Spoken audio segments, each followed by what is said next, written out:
Hello and welcome to Xeneta Newsroom, your weekly dose of shipping market insights. I am Peter San, Chief Analyst at Xeneta, the world's largest ocean and air freight rate benchmarking and market analytics platform. Just in case you forgot. Many of you who are joining in might already know that we strive to provide you the most up-to-date information on freight rate developments all the time. Please enjoy this week's newsroom. I'm here to share crisp and to the point insights so I can bring you up to speed with what you need to know about the container shipping markets. In order for you, of course, to anticipate upcoming changes or disruptions in a very fast changing market right now. If you're joining us in an event for the first time, please follow our LinkedIn page and get notifications on upcoming events. Also, do let us know where you're joining from in the comments. I really love to see that from you, engaging to the extent possible during this briefing, but surely nice to know where you're coming from and where you're joining us from. Down to business.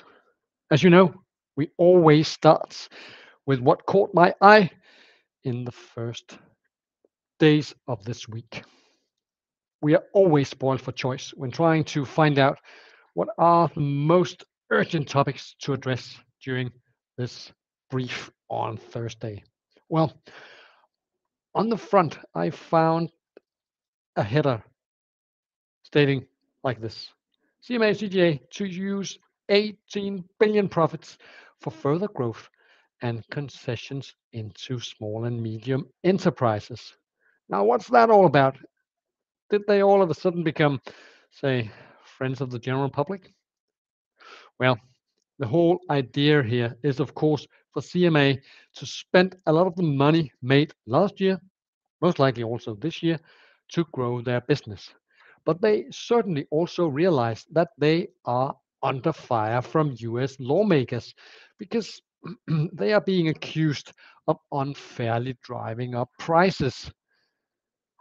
You have heard, I guess, if you've been reading up on some of the news, that two congressional oversight panels have basically sent letters directly to the likes of Maersk, CMA, and Hapag-Lloyd, as they were deeply concerned that carriers may have engaged in predatory practices during the pandemic, making scores of essential goods needlessly expensive for consumers and small businesses. Well, there you have it. It's not necessarily a friendly talk that they are inviting on a deadline next week. They all need to respond to avoid further action. I guess they cannot really avoid further action, but they surely cannot afford getting back to the US lawmakers explaining what we have been trying to do here at Xeneta basically for the past many weeks and months and years, honestly, also before I had the opportunity to be a part of it. What is actually going on right now? It's not necessarily any party's fault. This is a whole barrage of different aspects that come in to impact the global shipping supply chains. And I guess at the center stage of most things right now, we do have the Ukraine Russia crisis. Obviously, something that also brings me to the next point that I would like to raise for you today. Bunker prices enter four-digit territory for the first time. Obviously, this is also super relevant knowledge for all of you shippers out there, as you're constantly facing bunker adjustment factors rising on your long-term contracts. Surging bunker prices only yesterday crossed the $1,000 per metric ton mark for the very first time. Good news is that they are slightly below that level as I'm speaking here today. So we have very low sulfur fuel oil right now being priced in Singapore below $1,000 per metric ton. We also see heavy sulfur fuel oil sinking just below $700 per metric ton. But Still, quite a sizable spread should you be the lucky owner of an exhaust gas scrubber, removing the sulfurous oxides from the emissions. That's a spread between $300 on those two different types. Obviously, at the end of the day, that should also benefit the shippers that have their goods carried on board a trade lane or ships or by a carrier that have made the investment upfront to bring on board a scrubber. Maybe you should bring that into the negotiations next time around when talking about the bunker adjustment factor, whether that should all be quoted in very low sulfur fuel oil or whether it should be considered if the ship that carry your goods have a scrubber fitted, allowing it to burn the cheaper option. And in this case, the cheaper option is the heavy sulfur fuel oil at $700 per metric ton. Seriously. Back of the envelope calculations done this morning exclusively to bring to you. We also have news from Hapag-Lloyd on how they did in the most recent year, but examining also how they have been seeing a rise to the cost of transportation of boxes over the past year. From 2020 to 2021, they saw the price for carrying a box in terms of carrier costs grow by $32 per TEU. If we do a brief calculation and basically extending what was 2020 comparison to 2022 and bring you up to speed on where we are now on 10 March, we see an escalation on top of that to the extent of $100. So most likely there will also be significant adjustments for the BAF in the coming negotiations for long-term contracts. Stay on top of that. Be very much aware of that. And a place, of course, to follow that is postings from Xeneta or wherever you find your bunker prices to get in touch if you need to know more. Final story in the newsline, the Ukraine crisis, of course, and the impact on container shipping. Only yesterday, we saw new sanctions coming from EU, essentially targeting the exports of maritime navigation equipment into to the likes of Russian shipyards. From a shipper perspective, this is likely to be a sanction implementation that will be of very little impact to you. But I think it's absolutely fair to say that that the disruptions brought around by several carriers not calling Russian and Ukrainian ports, while others are still doing that. We also see freight forwarders still carrying out business. It may seem as if the whole world is joined against Russia, but in all fairness and in the business world, it's not necessarily that black and white. It is still possible to service clients across the globe, depending on what you're transporting. Of course, make sure that you stay out of breaching sanctions in any sort, but there is still business to handle and to carry out there. But naturally, I think the center stage remains here in Europe, where we have seen giant ports like Hamburg, for instance, like Rotterdam, shying away from handling any boxes in and out of Russia. That is for sure a sanction that will disrupt the trade lanes and the business that we see not only on the Far East to Europe main trade, where some of the boxes naturally are transported at first before being transshipped either in the Mediterranean or in Hamburg, Rotterdam for that matter, before heading to Russia. And I guess that brings me very much to the next segment of the Xeneta Newsroom as you know it. Let me show you the freight rates that we have on our platform. As always, I'm spoiled for choice between 160,000 port pairs. I have chosen to show to you today China to Mediterranean. We will look into the spot rates. We will look into the long-term contract rates. We will also look at Hamburg to St. Petersburg as an indication of what goes on in the Baltic Sea. Hamburg transshipped 370,000 boxes for Russia in the last year. So obviously, if there is an impact on trade from the crisis, we will be able to see it also in the freight rates. North Europe to Far East for reefer trades will be our third trade lane. Let's dive straight into it. I'm sure you can see it now on your screen.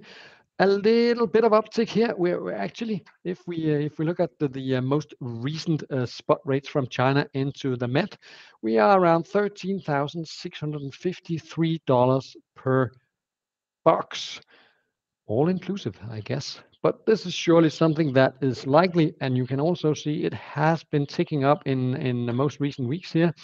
Uh, not only due to escalating bunker costs, but surely also due to the disruptions that come around and impact many of the trade lanes connecting Russia to the rest of the world via a major trade lane like China to Mediterranean. You also see down here in the blue line, as always, the long-term contract rates. They have been somewhat sliding in the early days of March, but they still sit solidly in excess of $8,000. Right now, $8,630 per FEU. Moving to the Baltic and look at this dramatic fall. Obviously, more or less a fall from the cliff. These are the feeder rates from Hamburg going to St. Petersburg.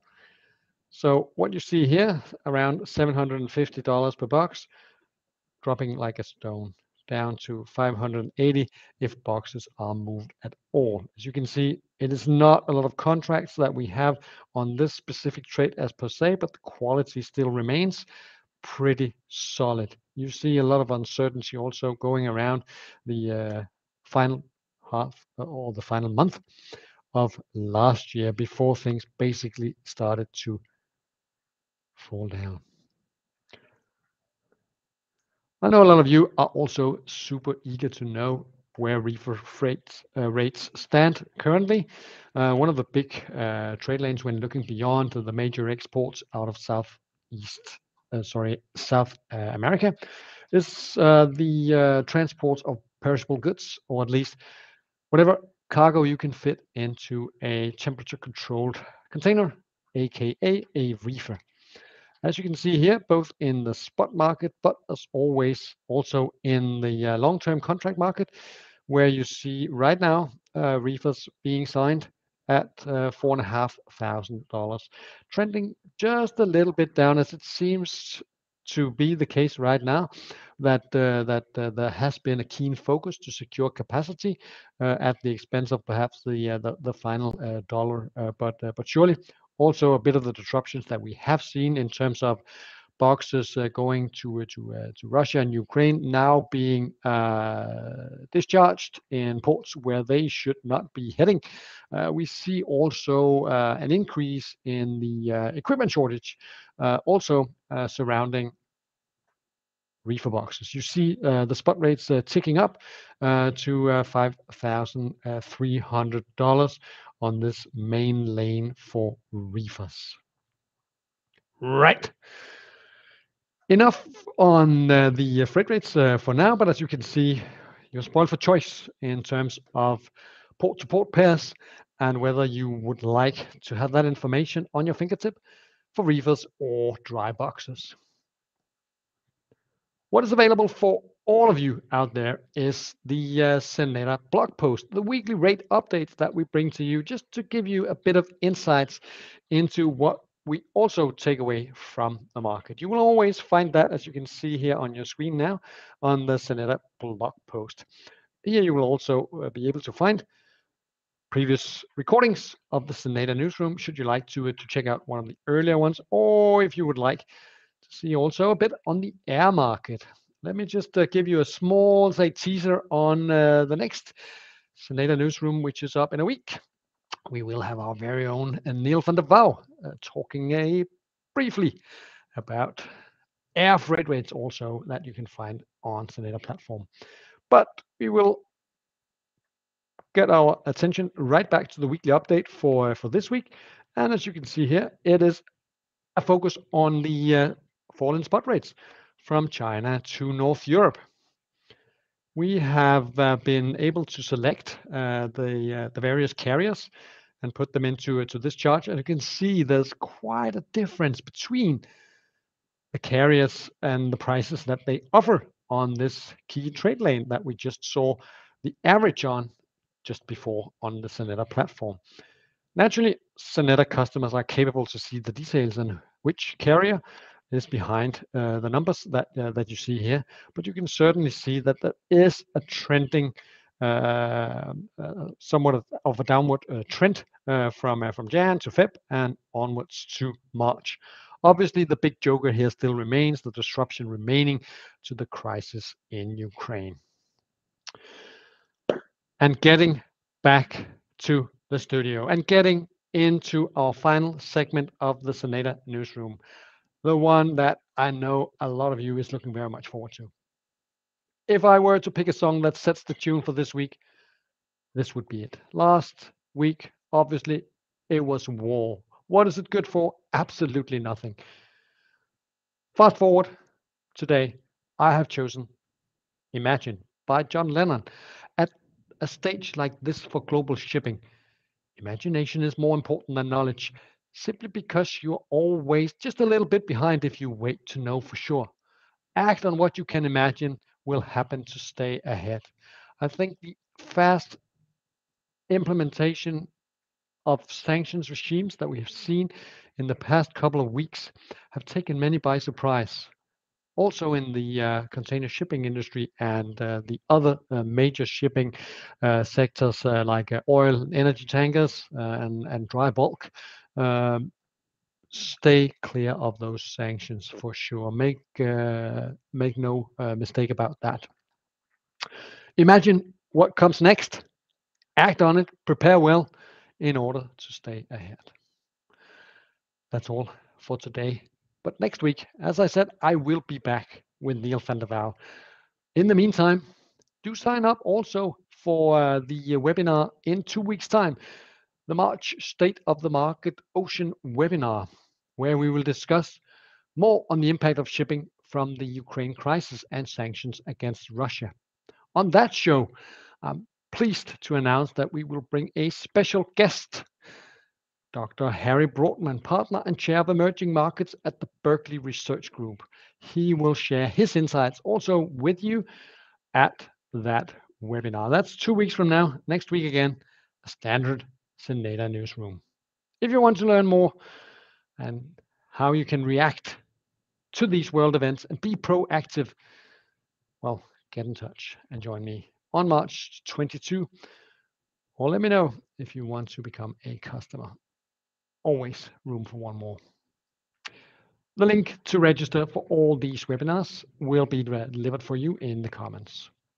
Thanks again for joining me in today's episode of Xeneta Newsroom and sharing your thoughts in the comments. And in case you're watching this episode as a recording and you have any questions, you can add them in the comments too, and I'll get back to you on that one.